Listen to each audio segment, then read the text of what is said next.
ಅನಂತರ ಸೆಕೆಯನ್ನು ತಾಳಲಾರದೆ ದಂಡೆಯಲ್ಲಿ ಬಿದ್ದರು. ಯಾರೋ ದಾರಿಯೊಬ್ಬರು ನರಳಾಟ ಕಂಡು ಅವರನ್ನು ಆಸ್ಪತ್ರೆಗೆ ಸೇರಿಸಿದರು. ಅವರ ಆರೋಗ್ಯ ತೀರಾ ಹದಗೆಟ್ಟಿತು. ನಮ್ಮ ಗೆಳೆಯರ ಸ್ಥಿತಿ ಹೇಗಿದೆ ಡಾಕ್ಟರ್? ಇನ್ನೂ ಏನು ಹೇಳುವಂತಿಲ್ಲ ಮಕ್ಕಳೇ, ಆದರೆ ಚಿಂತೆಗೆ ಕಾರಣವಿಲ್ಲ ಎಂದು ತೋರುತ್ತದೆ. ಅವರಿಗೆ ಏನಾಗಿದೆ ಡಾಕ್ಟರ್? ಅವರಿಗೆ ನದಿಯ ನೀರಿನ ಮಾಲಿನ್ಯ ಸೋಂಕು ತಗಲಿ ಪರಿಣಾಮವಾಗಿ ಮೈಯಲ್ಲೆಲ್ಲ ಗುಳ್ಳೆ ಎದ್ದು ತುರಿಕೆ ತಾಳಲಾರದೆ ಮೂರ್ಛೆ ಹೋಗಿದ್ದಾರೆ. ಅವರು ಜೀವಕ್ಕೆ ಏನು ಅಪಾಯ ಇಲ್ಲ ತಾನೆ ಡಾಕ್ಟರ್? ಚಿಂತಿಸಬೇಡಿ ಮಕ್ಕಳೇ, ಸಕಾಲದಲ್ಲಿ ಆಸ್ಪತ್ರೆಗೆ ಬಂದ ಕಾರಣ ಸೂಕ್ತ ಚಿಕಿತ್ಸೆ ನೀಡಿದ್ದೇನೆ. ಅವರನ್ನು ನೋಡಬಹುದೇ ಡಾಕ್ಟರ್? ಈಗ ಬೇಡ ಮಕ್ಕಳೇ, ಸಂಜೆ ಬನ್ನಿ. ಈ ನದಿಯ ನೀರು ಎಷ್ಟು ಕೊಳಕಾಗಿದೆ.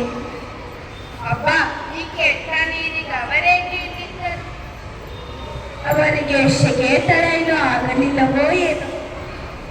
ಇದು ಮಲಿನಗೊಂಡ ನದಿ. ಇಂತಹ ನದಿಗಳು ಜೀವ ಸಂಕುಲಕ್ಕೆ ಅಪಾಯಕಾರಿ.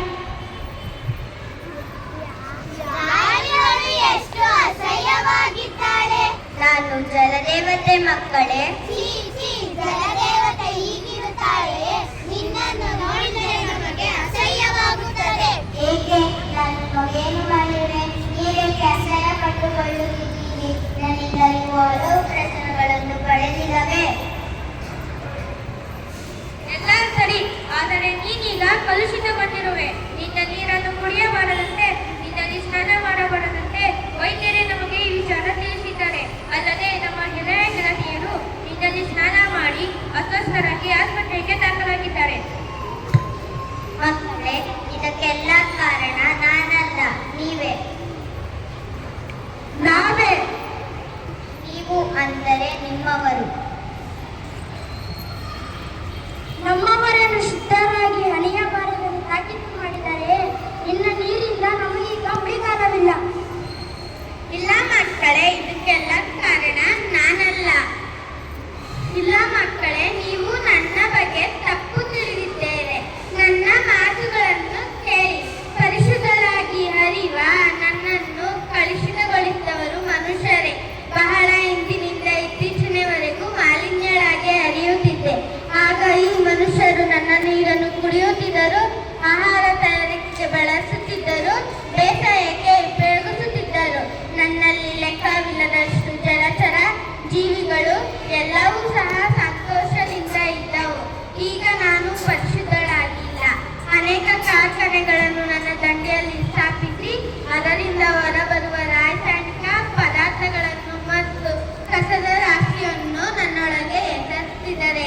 ಊರಿನ ಸಮಗ್ರ ಕೊಳಚೆ ನೀರನ್ನು ನನ್ನೊಳಗೆ ಹರಿಯಲು ಬಿಟ್ಟಿದ್ದಾರೆ. ಇಷ್ಟೆಲ್ಲ ಶೋಷಣೆಗೆ ಬಲಿಯಾದ ನಾನು ಹೇಗೆ ಪರಿಶುದ್ಧಳಾಗಿ ಹರಿಯಲು ಸಾಧ್ಯ? ನೀವೇ ಯೋಚಿಸಿ ಮಕ್ಕಳೇ. ನೀನು ಹೇಳುತ್ತಿರುವುದಾದರೂ ಏನು? ನಾನು ಹೇಳುವುದಿಷ್ಟೇ ಮಕ್ಕಳೇ. ಹೀಗೆ ಮಾಲಿನ್ಯ ಮಾಡುವುದನ್ನು ಮುಂದುವರೆಸಲಾದರೆ ನಾನು ವಿಷಕಾನ್ಯ ಎಂಬ ಪಟ್ಟಧರಿಸುವ ಕಾಲ ದೂರವಿಲ್ಲ. ನಾನು ಯಾರ ಬಳಿ ನನ್ನ ನೋವನ್ನು ಹೇಳಿಕೊಳ್ಳಲಿ? ದೇವತೆಯೇ, ನೀನು ಮತ್ತೆ ಮೊದಲಿನಂತಾಗಲು ಸಾಧ್ಯವಿಲ್ಲವೇ? ಇದೇ ಮಕ್ಕಳೇ, ನನ್ನ ಮೇಲಾಗುತ್ತಿರುವ ದೌರ್ಜನ್ಯ ಸಂಪೂರ್ಣವಾಗಿ ನಿಲ್ಲಬೇಕು. ಎಲ್ಲರೂ ಶುದ್ಧಗೊಳಿಸಲು ಶ್ರಮಿಸಬೇಕು.